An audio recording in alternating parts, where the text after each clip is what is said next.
Hi, Jim. Hi, Sarah. So nice to be connected today. And I'm excited for our interview. One of my favorite parts of my job is getting insights from all of the amazing marketing professionals that I have the opportunity to connect with through Hudson. So thanks, Brand Innovators, for hosting. And yeah, thanks for joining.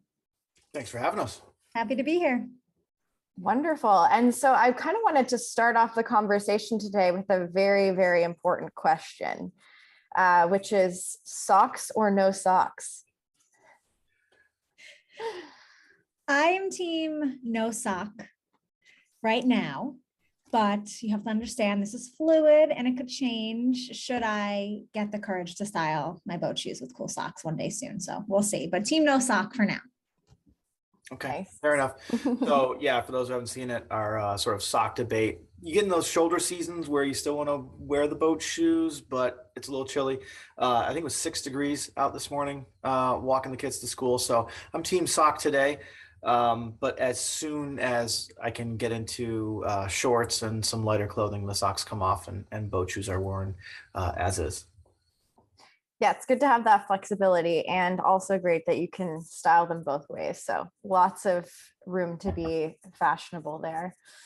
But yeah, so to getting a little bit more on topic here, we're meeting today to talk about how to modernize your brand without losing the legacy, which is definitely a topic that I know a lot of our legacy customers deal with. You know, it's a modern era of marketing, and it's definitely a big undertaking to usher a brand kind of into a new phase.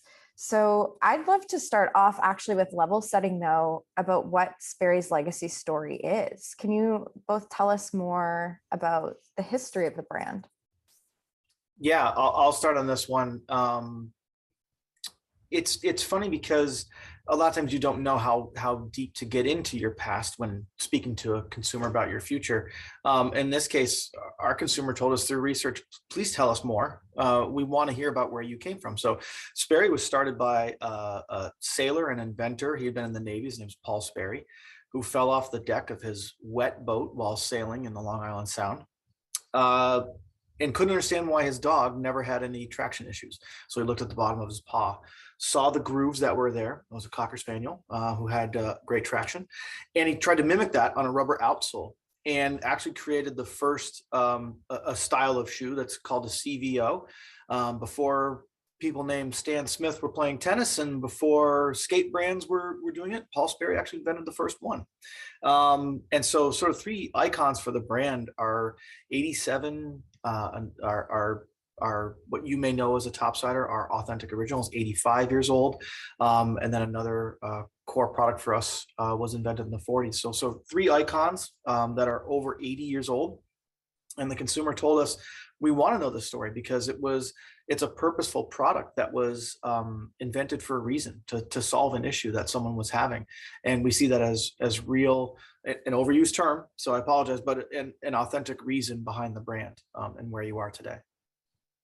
Absolutely. And I think authentic is overused just because it is so core to doing marketing well. So even though it's a term we might throw around a lot, we hope it doesn't lose meaning because there is so much value in that authentic brand story. And, you know, it's great to hear that your customer base wants to hear more about that story. So how have you been sharing that story with consumers? I did see some of your #Sperry archives content, which was a great peek into that narrative. But yeah, tell us more about how you're sharing the legacy story online. Yeah, I can share. So Jim touched on the research that we have on the consumer being interested. So of course we get together and we ideate on, okay, so how can we tell them more? So, you know, there's little things like if you follow the brand for a long time, some of our logo placements would lead with, you know, since 1935, right? And Jim talked about these products that are over 80 years old. And, you know, that really lands the message. But in terms of the archive, we said, why not put out images that we have that are clearly very old, and to use the word authentic again, you don't get more authentic than that. So we started sharing these fun visuals on social and an email, and we built out our history a little bit more on .com. So I'd say wherever we can, we're leading with that history, and you know, whether it be press, sometimes in paid editorial opportunities. And it's really part of our larger story, and it relates back to what we're doing now. And whenever we can use pictures of Paul Newman or JFK in the product, legally, we will. And it's really just the ultimate authenticator. And we know that we are often imitated and never replicated, right? So we want to continue to land that with the consumer. And you'll see more of that from the brand as we begin to position ourselves in front of a new consumer. So just honoring the past and then drawing on that inspiration for the future, but at the same time, not using it as a crutch rather. It's, if I'm a consumer, amazing, love the background, but what are you doing now? And I think we'll get into some of that. Yeah. Paul Newman and JFK, the original influencers. Amazing. And yeah, you kind of just hinted at it there. I'm sure, maybe perhaps consumers have started to see some shifts with the brand themselves, but you have shared with me that Sperry is currently undergoing a branding update. So I love that you're kind of starting off by telling that story and level setting, but then what is it like ushering this heritage brand into a new era? And what are some of the biggest challenges perhaps that you face in that process? Yeah, I think the biggest challenge is people are resistant to change, and we don't own the brand. We just work here. The consumers, the people that are loyal to us, that have been with us throughout the years, they own the brand, and they get to tell us what our permissions are. So we were looking, for anyone who may notice a slight change, if you were to go to Sperry.com today, you'll be seeing some paid media later this week. It's a subtle update, but we were looking for something like, our icon needed to feel a bit more organic, like sort of from the water itself, to be a bit more open and inviting. We wanted something with movement as we get back to sort of on water performance, that's what the original Sperry product was. It was meant to solve a performance issue on the water. So as we do those things, we wanted to update our icons and update, colors and design choices around that. But the first thing we had to do was check in with, sort of our loyal fans and say, like, are you okay with this? And they were, largely they felt that it was a good combination of sort of nostalgic, but moving the brand forward. It's not a big shift, but ultimately too, as the stewards of the brand, should we look to enter into any new categories in the future, any expansion in territories? We want to do it in a mindful, meaningful way. And so, consultation, cross-functioning with everyone, sales, all parts of the organization, product design in particular, to make sure that we were on the right track.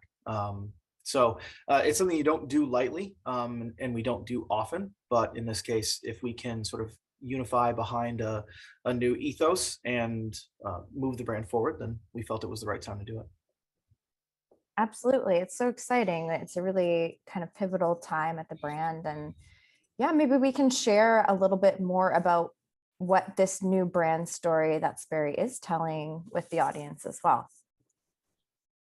Yeah, it was my Zoom background there for about 30 seconds before I changed to this one. So the campaign is, I say that I don't like brand campaigns if they're a campaign on its own.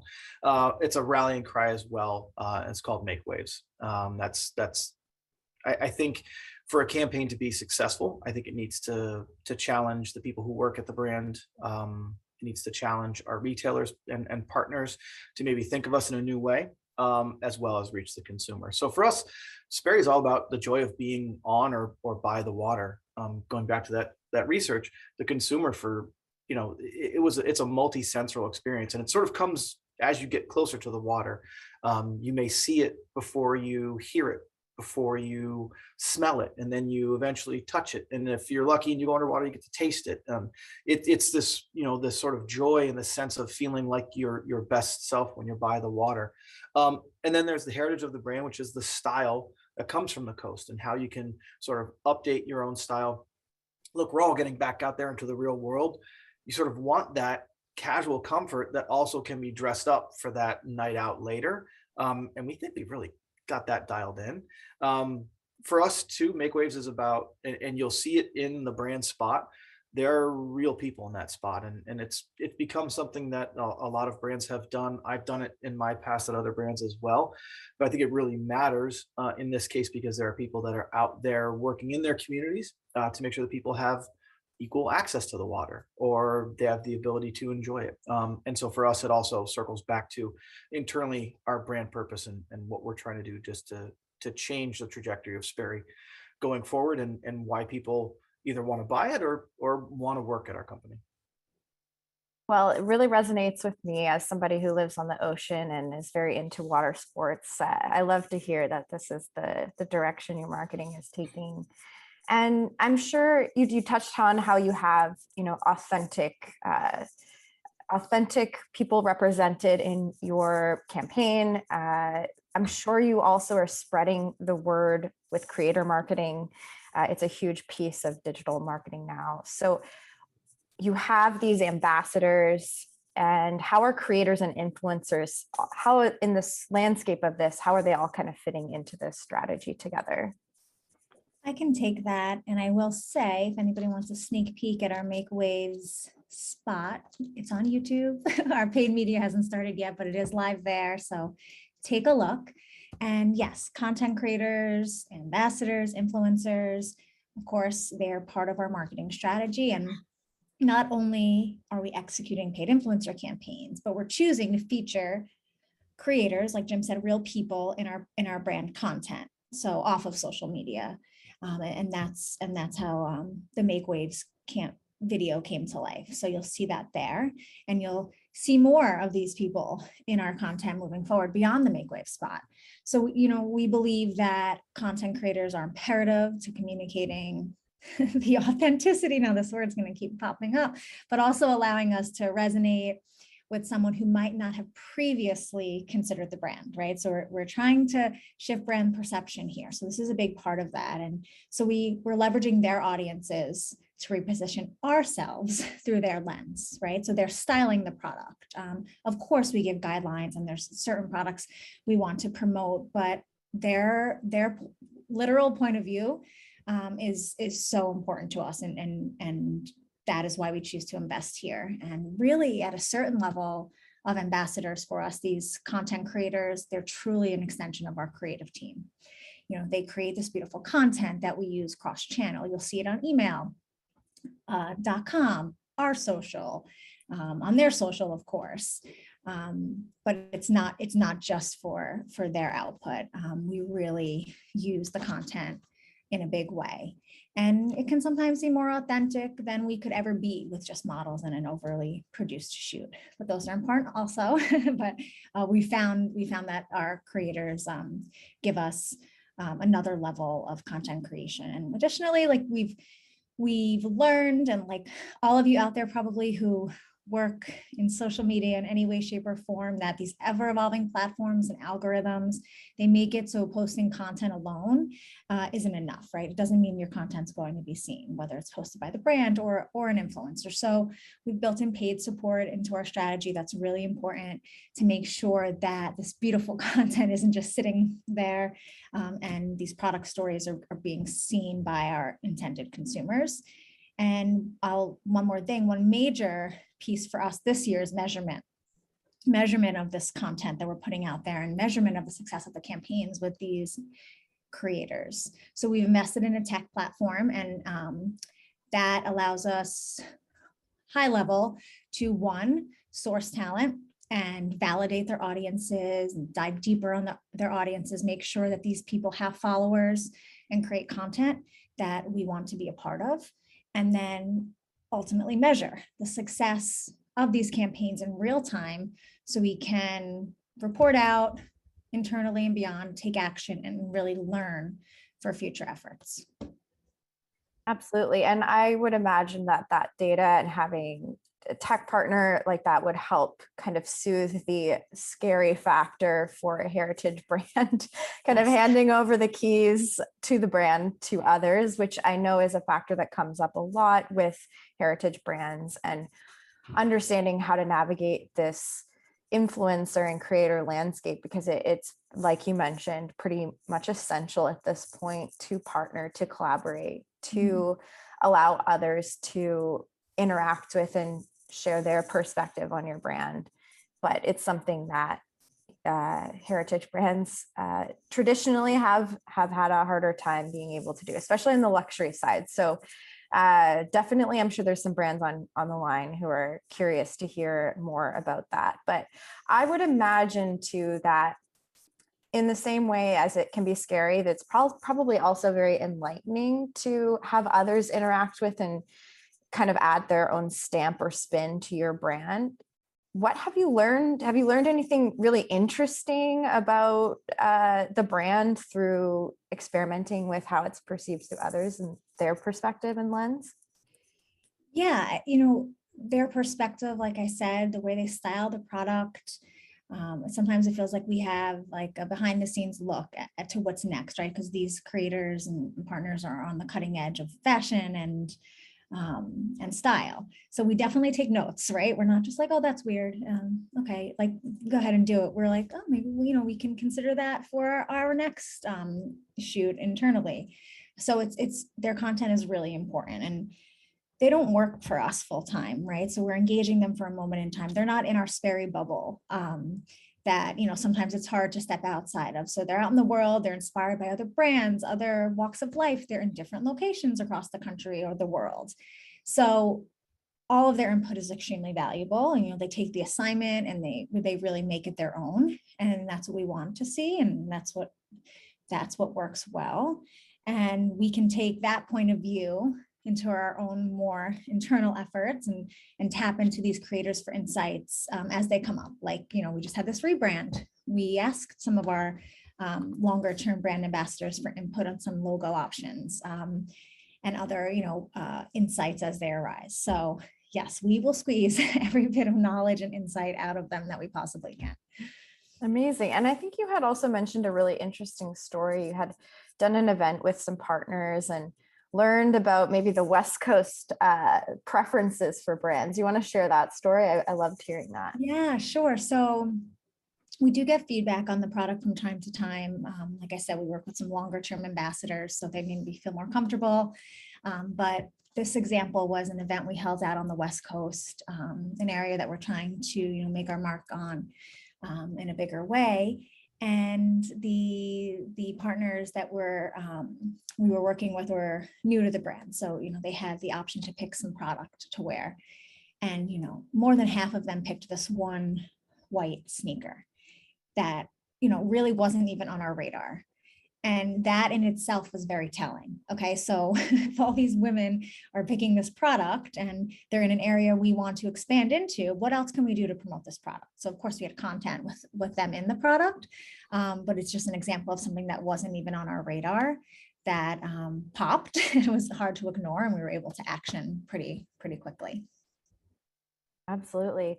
And it's so great to see, how kind of this next generation of consumer is styling the product and interacting with the brand. And I think that modern styling of the shoe is really well depicted in the High Snobiety collaboration lookbook that you did and that you have featured on your website. Do you want to tell us a little bit more about that project? Yes. Yeah. Thanks for noticing. That's been on our site for a week or so now, and we're going live. So hopefully some of you are seeing it out there in the wild with some paid support behind it. So the task there was to really reintroduce the iconic boat shoe. And we knew we were doing that. This was the goal for the season, and we wanted a partner to help us do that. So High Snob was a natural fit, given that they're a trusted voice in the fashion space, and we really wanted to step outside of our Sperry bubble and engage with people who maybe aren't lovers of the brand and allow that different perspective to take shape around our product. And that's exactly what we did. We needed these outside voices, and it came together beautifully. So we worked with High Snobiety on the shoot from concept to execution, and we are totally happy, and it met our expectations and beyond. And now, what we want to do is really leverage their platform to give this, what we're calling lookbook for our iconic boat shoe, some real reach. So we don't want to create it, whether it be with a partner or internally and just have it sit on our site or on social. We wanted people to see it. So that's why this beautiful content is now out there via high Snobs platforms, and, getting the reach it deserves. And we really made the choice to fan the flames. So create the content, but also make sure that people see the content. We wanted to reach their audience, and that's what we've been able to do. So yeah, that all started yesterday. And yeah, we're out there with this content that we're really proud of in a big way. Wonderful. Yeah, it gave me lots of inspiration for spring, summer fashion. Now, if the weather could just catch up a little bit faster, that would be great.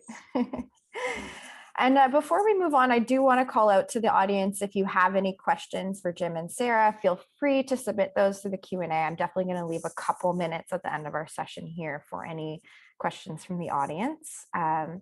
But Sarah, you had touched on measurement a bit on your end from the influencer perspective, but Jim, I would love to hear too, what metrics are most important to you to monitor as you're launching the new Sperry branding? Yeah. So I mean, they range from sort of your campaign goals and, is the content reaching its intended target, and is it successful? So standard sort of campaign metrics, whether it's completion rate, click-through rate, things like that. Just is the content performing, which is great. Longer term though, Wolverine has just a absolute first-class insights organization, which we are allowed to tap into, which is great. They're fantastic partners. And through our just overall brand health tracker, we know that a consumer, once they enter our world, moves through it pretty efficiently. So what we have is to work on awareness, and Sarah sort of mentioned it, reconsideration, really. I mean, that's what when you have a legacy, that's great, but you also may have associated baggage that comes with it. I grew up around Sperry because my father was in the Navy, and that was his sort of off work attire.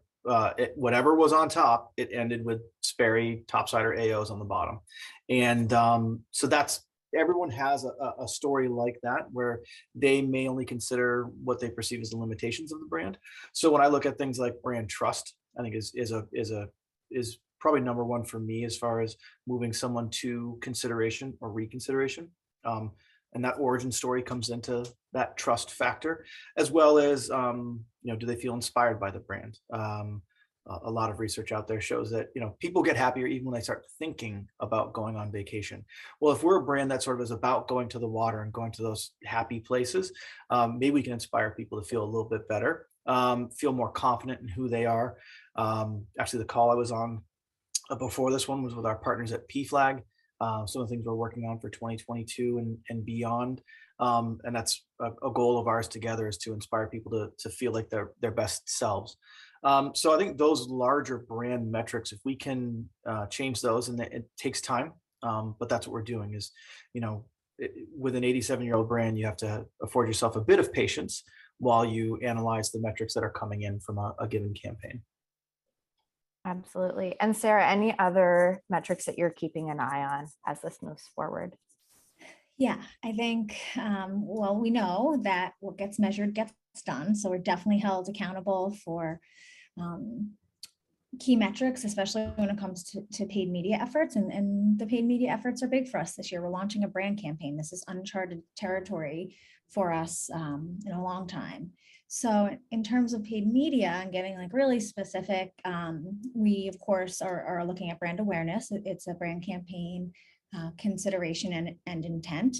So we'll measure that via some brand lift studies, and then reaction, online traffic, site visits, revenue. So how many people are coming to our site? Yeah, that might not be the goal of the top of the funnel, but ultimately we would love to see, and that's what will happen, is an increase in traffic to site as well. So it's hard to pick just a few, but I think we summarized it there. And knowing it's a brand campaign, it's kind of like those tried and true metrics, and then secondary as we move people down the funnel. For sure. And you have a lot of wholesale partners, I would imagine, as well. So is that a factor as well? How are you kind of thinking about the impact on that end of the business? Yeah, I mean, we know that our wholesale partners, look to the brand to see what we're up to. where we're investing. And they're thrilled that we're investing at the brand level because there will be a halo effect, right? But we know it starts with us. So we're really proud to be able to do that this year. And, the wholesale team and the sales team and our wholesale partners have individual metrics that we should be meeting through sell-through, and we'll continue to monitor those and support our key wholesale partners with content, all this content that we're creating and updated logos, and just really try to make the brand look fresh and keep it top of mind for those wholesale partners in store or online. Definitely. And both of you touched on the funnel a little bit there in your answers. And of course, as marketers, we're often talking about the funnel. I think awareness was one of the areas where, Jim, you touched on, you're looking at really increasing that this year. Anything else with the funnel that you're focused on, and how do you kind of plan on really reaching that goal? How are you going to shore up on the top of the funnel? As Sarah was saying, it's the first real investment we've had in it in the recent past. And I think it's coming at the right time, both as the world hopefully reemerges from the last 2 years and seeks to get out there and sort of rediscover their world and reconnect with it. But also the category in and of itself, like we invented the boat category, and as a footwear category, it is growing. And so retailers look to us to sort of set that agenda and drive that demand. They're not gonna, they have their own specific goals and priorities that they set throughout the year. We need to bring new people into the mix, both for them and for ourselves. So to me, new site traffic for ourselves and for our partners, new store traffic is job number one. It's new users to the brand. I think the part of the funnel that I'm most excited about this year is advocacy, is getting the people that are so passionate about the brand, or hopefully soon will become so passionate about the brand, getting them to sort of share their stories, their point of view, and really believe in the brand, our partners, our causes, and just be a bit more invested long-term rather than a single purchase. We know that our product has such a full life value. Our shoes can last so long. That's part of the equation and why they love us. And we would just love to give them the tools to share that with others and hopefully have a longer conversation with them. Wonderful. Yes, there's so much to look forward to this year, and it's a very, it's a time of rapid change in digital. I'd love to hear from each of you which marketing surface, so like which channel or format are you most excited about marketing on this year? I'm most excited about connected TV because it, again, uncharted territory for us as a brand. And while the surface has been around for a while, the capabilities continue to evolve. It's in a past life, I've bought media here, and really the audiences and the targeting, the measurement has evolved in a few years. So we're really excited about our video strategy and specifically this vehicle to deliver our amazing new content. And producing video content is so fun. It's great that things are moving this way because it's a really great opportunity to get creative. Producing video is so fun. Yeah. I would say, and knowing that several partners may reach out, potential partners may reach out and say, we've got just the tool for you. I was going back to the multi-sensory way that people experience the water, and so many brands would kill to have another sense involved.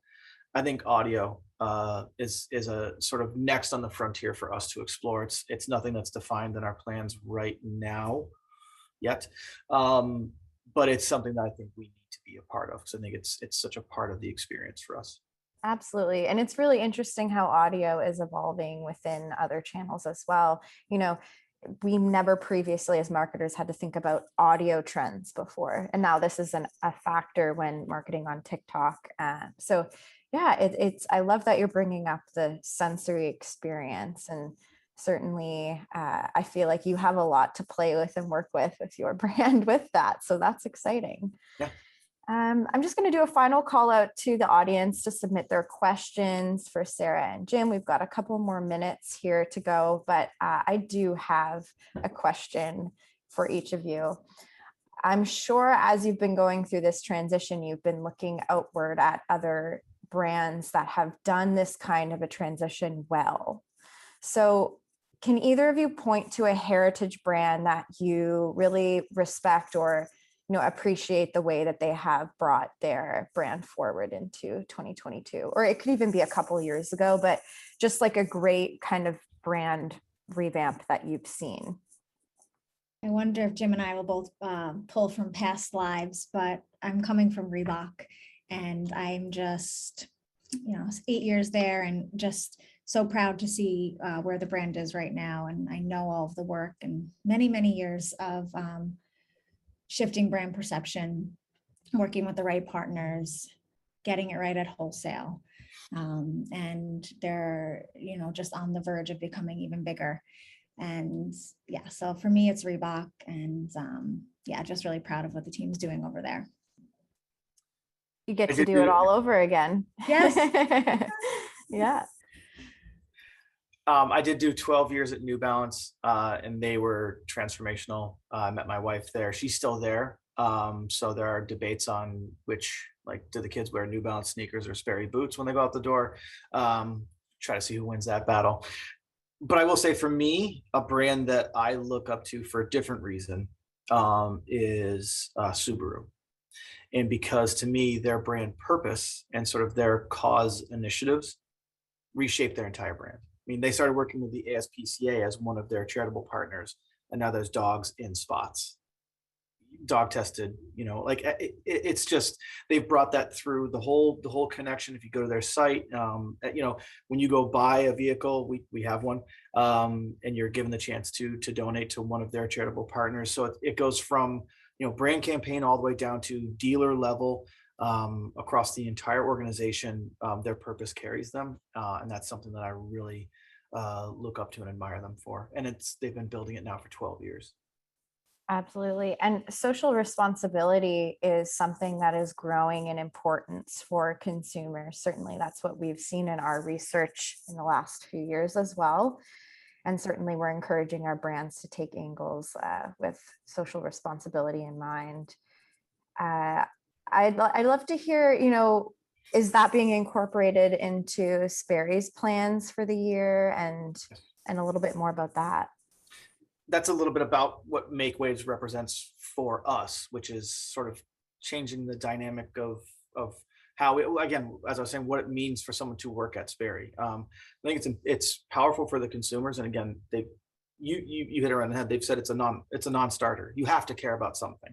You have to make the world a better place. Myself as a marketer, I don't want every conversation to end in a buy now button.